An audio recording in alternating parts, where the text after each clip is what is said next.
നിരസിക്കുകയില്ല. അഗതി എന്ന് പറയുന്നത് ഒന്നിനും കഴിവില്ലാത്ത അവസ്ഥയുടെ പേരാണ്.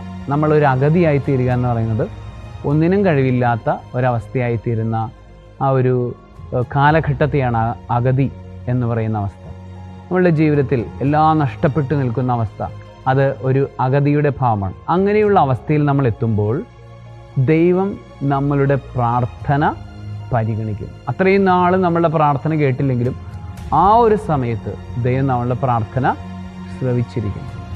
പ്രിയപ്പെട്ട സഹോദര സഹോദരി, നീ നിൻ്റെ ജീവിതത്തിൽ ഇപ്പോൾ വലിയ കഷ്ടതയിലൂടെയോ തകർച്ചയിലൂടെയോ കടന്നു പോവുകയാണോ?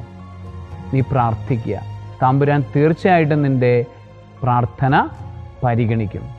നിൻ്റെ യാചന അവിടുന്ന് നിരസിക്കുകയില്ല. സർവശക്തനായ ദൈവം, പിതാവും പുത്രനും പരിശുദ്ധാത്മാവും പൂർണ്ണമായി അവിടുത്തെ ആശ്രയിച്ച് പ്രാർത്ഥിക്കാൻ അനുഗ്രഹിക്കുമാറാകട്ടെ. ആമേൻ.